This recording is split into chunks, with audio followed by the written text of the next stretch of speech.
വർഷങ്ങൾക്ക് ശേഷം കണ്ടിട്ട് അതിൽ റിയൽ ലൈഫിൽ നിന്ന് ഇൻസ്പയർ ആയിട്ടുള്ള കുറച്ച് കാര്യങ്ങളാണ് ഞാൻ നിങ്ങൾക്ക് കാണിച്ചു തരുന്നത്. സെക്കൻഡ് ഹാഫിൽ പ്രേക്ഷകരെ പിടിച്ചെടുത്ത കഥാപാത്രമാണ് നിവിൻ പോളിയുടേത്. ഈ വാക്കുകളോട് സാമ്യമുള്ള രീതിയിൽ യഥാർത്ഥ ജീവിതത്തിലും ഒരാൾ പറഞ്ഞിട്ടുണ്ട്. അത് മറ്റാരും ഒരു സമയത്ത് കേരളം പിടിച്ചു കുലുക്കിയ ഡോക്ടർ റോബിന്റെ വാക്കുകളാണത്. പുള്ളിക്കാരനാണ് അങ്ങനെ സംസാരിക്കാറുള്ളത്.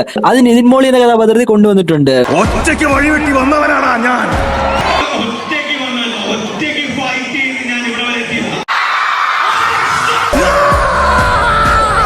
സ്ട്രെസ്സിനിടയിൽ ചിലപ്പോൾ ഞാൻ 3-4 ബിരിയാണി കൂടുതൽ കഴിച്ചു വരും. ഇവിടെ നിതിൻ മോളി എന്ന ക്യാരക്ടർ തന്റെ സ്ട്രെസ് മാറാൻ വേണ്ടി 2 ബിരിയാണി കൂടുതൽ കഴിക്കുമെന്ന് പറയുന്നുണ്ട്. ഇവിടെ സ്ട്രെസ് മാറാൻ വേണ്ടി ബിരിയാണി കഴിക്കുന്നത് വിനീത് ശ്രീനിവാസനാണ്. അത് വിനീത് ശ്രീനിവാസൻ ഒരു ഇന്റർവ്യൂവിൽ പറഞ്ഞിട്ടുള്ള കാര്യമാണ്. എനിക്ക് ബിരിയാണി കഴിക്കാണ്ട് സ്ട്രെസ് പോവില്ല. ബിരിയാണിയാണോ സ്ട്രെസ് ബസ്റ്റർ? അതെ. നിവിൻ പോളിക്ക് മലയാള പ്രേക്ഷകരോട് പറയാനുള്ള കാര്യങ്ങളെല്ലാം തന്നെ ആ സിനിമയിലൂടെ പറയുന്നുണ്ട്. താൻ നേരിട്ട ബോഡി ഷേമിനെ പറ്റി ഇവിടെ പറയുന്നുണ്ട്. മലയാള സിനിമയിൽ നെപ്പോട്ടിസത്തെ പറ്റി നിതിൻ പോളി സംസാരിക്കുന്നുണ്ട്. ബോഡി ഷേമിംഗ് ചെയ്യുന്ന പട്ടികളെ. നിലവാരമുള്ള നല്ല സിനിമ ചെയ്യണമെന്ന ആഗ്രഹത്തോടുകൂടി തന്നെയാണ് ആ മലയാള സിനിമയിൽ വന്നത്. പക്ഷെ ഇതിനകത്ത് വന്നപ്പോൾ ഇവിടെ എന്താ ഫേവറിറ്റിസം, നെപ്പോട്ടിസം, കുറെ നേരം. ഈ ഒരു ഡയലോഗ് ഫഹദ് ഫാസിൽ ഒരു ഇന്റർവ്യൂവിൽ പറഞ്ഞ ഡയലോഗാണ്. നിങ്ങൾ തന്നെയാണ് വീണ്ടും കൊളാബറേറ്റ് ചെയ്യുന്നത്. ഇപ്പോൾ നമ്മൾ കാണുന്ന പല നടന്മാരും ഒരു സമയത്ത് ചെന്നൈയിലൊക്കെ പോയിട്ട് അവിടുത്തെ ലോഡ്ജുകളിലേക്ക് താമസിച്ചാണ് ഇപ്പോൾ കാണുന്ന രീതിയിൽ നടന്മാരൊക്കെ ആയി മാറിയിട്ടുള്ളത്. അത്തരത്തിലൊരു രീതിയിലാണ് ഇവിടെ വേണു എന്ന കഥാപാത്രവും മുരളി എന്ന കഥാപാത്രവും ചെന്നൈയിലേക്ക് പോകുന്നതും അവിടെ ഒരു ലോഡ്ജിൽ താമസിക്കുന്നതും.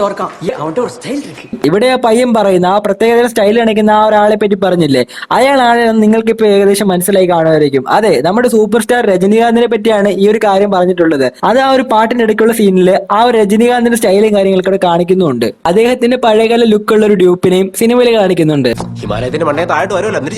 ഇവിടെ ഈ ഒരു സീനില് ആരെ പറ്റിയാണ് പറയുന്നത് ഞാൻ പ്രത്യേകം എടുത്തു പറയേണ്ട കാര്യമില്ലല്ലോ. അത് നിങ്ങൾക്ക് എല്ലാവർക്കും മനസ്സിലായി കാണുമായിരിക്കും. പ്രണവ് മോഹൻലാലിനെ പറ്റി തന്നെയാണ് ഈ ഒരു സീനിൽ പറയുന്നത്. അതായത് അഭിനയിക്കേണ്ട സമയത്ത് കുന്നും മലയാളം കയറി നടക്കുന്നത് പ്രണവ് മോഹൻലാലാണ്. അപ്പോൾ ആ ഒരു കാര്യം കറക്റ്റ് ആയിട്ട് സിനിമയിൽ മെൻഷൻ ചെയ്തിട്ടുണ്ട്. അത് മാത്രമല്ല പ്രണവ് മോഹൻലാൽ താൻ തന്നെ പറ്റി തന്നെ ട്രോൾ ചെയ്ത് ആ ഒരു ഫോർത്ത് വാൾ ബ്രേക്ക് ചെയ്യുന്നുണ്ട്. ഇവിടെ പടി കയറാൻ പറ്റുന്നില്ല. കുറച്ച് വെള്ളം ചേർക്കല്ലേ? കുറച്ച് വെള്ളം ചേർക്കാം. ഈ പറയുന്ന ഡയലോഗ് ഏത് സിനിമയിലാന്നുള്ള കാര്യം ഞാൻ പറയാൻ തന്നെ നിങ്ങൾക്ക് മനസ്സിലായി കാണുമല്ലോ. അതെ, മോഹൻലാൽ ശ്രീനിവാസൻ അഭിനയിച്ചിട്ടുള്ള നാടോടിക്കാറ്റ് എന്ന് പറയുന്ന സിനിമയിലെ ഡയലോഗാണിത്. നമുക്ക് കുറച്ച് വെള്ളം ചേർക്കാം. അയ്യേ, കുറച്ച് വെള്ളം ചേർക്കാൻ നല്ല മുഴുപ്പുള്ള പാലാ.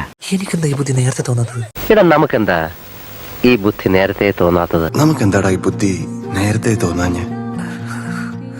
ഇതിന്റെ ഉത്തരം ഞാൻ തന്നെ പറയണം. ഇതിനുത്തരം പറയാൻ ഇനി നിന്റെ അപ്പനെങ്ങാനും വരണം. ചുമ്മാ പറയണോ?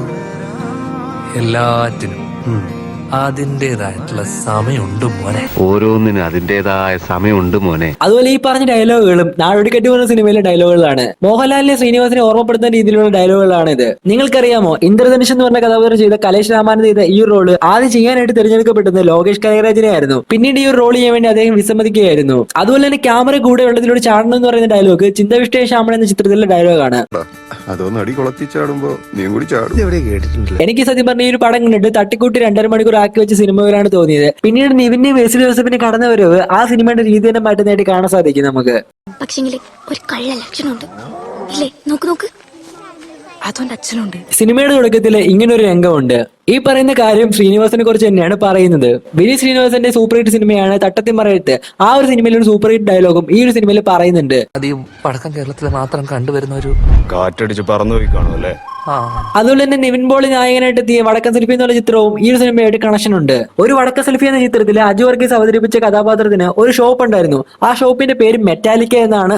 എന്താണ് നിന്റെ സെക്സ് റാക്കറ്റിന്റെ പേര്? മെറ്റാലിക്ക. അയ്യോ, അതെന്റെ കടയുടെ പേര്. വർഷങ്ങൾക്ക് ശേഷം എന്ന ചിത്രത്തിൽ നിവിൻ പോളി ഇനാഗ്രേഷന് വരുന്നത് ഈ ഒരു മെറ്റാലിക്ക എന്ന് പറഞ്ഞ ഷോപ്പിന്റെ ഇനാഗ്രേഷന് വേണ്ടിയിട്ടാണ്. ഈ സിനിമയിൽ ഒരുപാട് യൂട്യൂബേഴ്സിനെ കാണിക്കുന്നുണ്ട്. സദ്ദാം എന്ന പേരിലാണ് ഷസാമിനെ കാണിച്ചിരിക്കുന്നത്. പബ്ലിക് ഏജന്റ് എന്ന പേരിലാണ് സീക്രട്ട് ഏജന്റിനെ കാണിച്ചിരിക്കുന്നത്. സണ്ണി വ്ളോഗ്സ് എന്നാണ് ഉണ്ണി വ്ളോഗ്സിനെ കാണിച്ചിരിക്കുന്നത്. അതുപോലെ ചെകുത്താനെ കാണിച്ചിരിക്കുന്നത് ഇബിലീസ് എന്ന പേരിലാണ്. അപ്പോൾ ഇത്തരത്തിലൊക്കെയാണ് ഓരോ യൂട്യൂബേഴ്സിനെ ഇവിടെ കാണിച്ചിരിക്കുന്നത്. അതുപോലെ തന്നെ അല്ലു അർജുന്റെ പുഷ്പ എന്ന ചിത്രത്തിലെ ഒരു ഡയലോഗും ഈ ഒരു സിനിമയിൽ കാണിക്കുന്നുണ്ട്.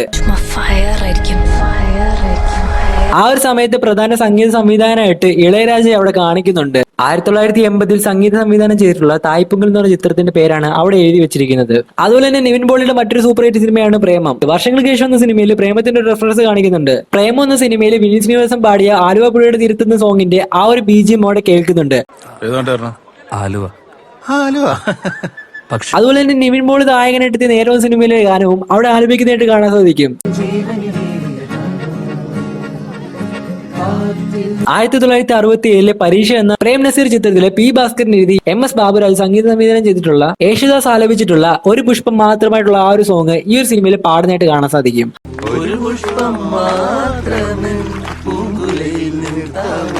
അതുപോലെ തന്നെ എനിക്ക് ഈ ഒരു സിനിമയിൽ അത്ര ആപ്റ്റായിട്ട് തോന്നാത്തൊരു കാര്യം എന്ന് വെച്ച് കഴിഞ്ഞാല് ഇവിടെ ഒരു പ്രായമാകുമ്പോൾ ഇവർക്കുണ്ടാകുന്ന മാറ്റങ്ങൾ, ആ ഒരു മാറ്റങ്ങൾ ഉണ്ടാക്കിയിരിക്കുന്ന മേക്ക് ഓവറിൽ അത്രയ്ക്ക് അങ്ങോട്ട് പെർഫെക്റ്റ് ആയിട്ട് എനിക്ക് തോന്നിയിട്ടില്ല. കാരണം എന്ന് വെച്ച് കഴിഞ്ഞാൽ പ്രണവ് മോഹൻലാൽ എന്ന ക്യാരക്ടറിന് കൊടുത്തിരിക്കുന്ന മേക്ക് ഓവറില്ലേ, മുരളിയുടെ മുഖത്തേക്ക് നോക്കുവാണെങ്കിൽ ആ പ്രായത്തിന്റെ രീതിയിലുള്ള വ്യത്യാസങ്ങളൊന്നും നമുക്ക് അവിടെ കാണാനായിട്ട് സാധിക്കത്തില്ല.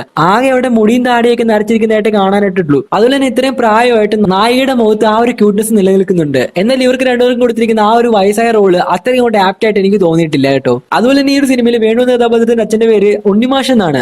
ഇത് ശ്രീനിവാസന്റെ റിയൽ ലൈഫ് അച്ഛന്റെ പേര് തന്നെയാണ്. മാത്രമല്ല ശ്രീനിവാസന്റെ അച്ഛനും ഒരു കായിക അഭ്യാസിയായിരുന്നു. ഈ ഒരു സിനിമയിൽ മുരളി വേണുവിനെ കോളേജിലോട്ട് മീറ്റ് ചെയ്യാൻ പോകുന്ന സമയത്ത് മാരാട്ടന്റെ കടയിൽ നിന്ന് എടുത്തിട്ടുള്ള ആ ഒരു ജുബ്ബയില്ലേ, അത് ദുൽഖർ സൽമാൻ നായകനായിട്ട് എടുത്തിട്ടുള്ള ഒരു യമന്റെ പ്രേമകഥ എന്ന സിനിമയിലെ റെഫറൻസ് ആണ്. എല്ലാവർക്കും ഇത് തന്നെ. രമേശിന്റെ ഇടയിൽ നിന്നാ മേടിച്ചേ പറഞ്ഞില്ല തെണ്ടി. അതുപോലെ തന്നെ ക്ലൈമാക്സ് എടുക്കാറാവുമ്പോഴത്തേനും വിനീത് ശ്രീനിവാസനോട് കാറിൽ നിന്ന് ഇറങ്ങാൻ വേണ്ടി പറയുന്നുണ്ട് പ്രണവ് മോഹൻലാല്. അതിൽ ഡാനി ശ്രീനിവാസൻ മീശ പിടിക്കുന്നില്ല എന്ന് ചോദിക്കുന്നുണ്ട്. എനിക്ക് തോന്നുന്നത് മോഹൻലാലിനെ പറ്റിയാണ് പറയുന്നതെന്ന്. മീശ പിരിക്കുന്നില്ലേ? വേണ്ട. അതുപോലെ തന്നെ പ്രണവ് മോഹൻലാൽ മദ്യം കുടിക്കുന്നുണ്ട്. അത് അയാൾ കഥ എഴുതുക എന്ന മൂവിയിൽ മോഹൻലാൽ മദ്യം കുടിക്കുന്ന പോലെയാണ് എനിക്ക് തോന്നിയത്. ഈ ഒരു സിനിമയിൽ ശ്രീനിവാസന്റെ ജീവിതമാണ് തുടക്കത്തിൽ കാണിച്ചായിട്ടാണ് എനിക്ക് തോന്നിയിട്ടുള്ളത്. യഥാർത്ഥ ജീവിതത്തിൽ ഈ സിനിമയിലെ ധ്യാനിനെ പോലെ തന്നെ കണ്ണൂരിൽ നിന്ന് സിനിമക്കാരനാവാൻ വേണ്ടിയിട്ട് ശ്രീനിവാസൻ ചെന്നൈയിലേക്ക് പോയതാണ്. അതുപോലെ തന്നെയാണ് മോഹൻലാലിന്റെ ശ്രീനിവാസന്റെ സിനിമയിലെ തുടക്കകാലത്ത് അവർ താമസിച്ചിരുന്നത് ഈ സാമിസ് ലോഡ്ജിൽ തന്നെയാണ്. അതിന്റെ ഓണറിന്റെ ശരിക്കുള്ള പേര് സ്വാമിനാഥൻ എന്ന് തന്നെയാണ്. അപ്പോൾ ഗൈസ്, എനിക്ക് ഇതൊക്കെയാണ് ഈ സിനിമയിൽ നിന്ന് മനസ്സിലായ കുറച്ച് കാര്യങ്ങൾ. ഈ ഒരു സിനിമ കണ്ടിട്ട് എന്റെ ഒരു പെർസ്പെക്റ്റീവ് നോക്കുകയാണെന്നുണ്ടെങ്കിൽ ഇതൊരു ആവറേജ് പടമായിട്ട് എനിക്ക് തോന്നിയത്. ഈ പടം കണ്ടിട്ട് എനിക്ക് ഫസ്റ്റ് ഹാഫ് കുറച്ച് ലാഗായിട്ടൊക്കെ തോന്നി. പിന്നീട് സെക്കൻഡ് ഹാഫിൽ നിവിൻ പോളിയുടെ ആ ഒരു പോർഷൻ ഒക്കെ വരുമ്പോഴത്തേനും പടം ഒന്ന് കത്തിക്കയറുന്നതായിട്ട് ഫീൽ ചെയ്തിട്ടുണ്ടായിരുന്നു. നിങ്ങളുടെ അഭിപ്രായം എന്തായാലും താഴെ കമന്റ് ചെയ്യുക. ഇതുപോലുള്ള കൂടുതൽ ഇൻഫോർമേറ്റീവ് ആയിട്ടുള്ള മൂവി അപ്ഡേറ്റ്സിനും ഫാക്ട്സിനും ഒക്കെ ആയിട്ട് ഈ ചാനൽ സബ്സ്ക്രൈബ് ചെയ്ത് ബെല്ലൈക്കൺ കൂടി എനേബിൾ ചെയ്ത് ഓളിൽ വെക്കുക. അപ്പോൾ ഗൈസ്, എന്തായാലും നമുക്ക് അടുത്തൊരു വീഡിയോ കാണാം. ബൈ.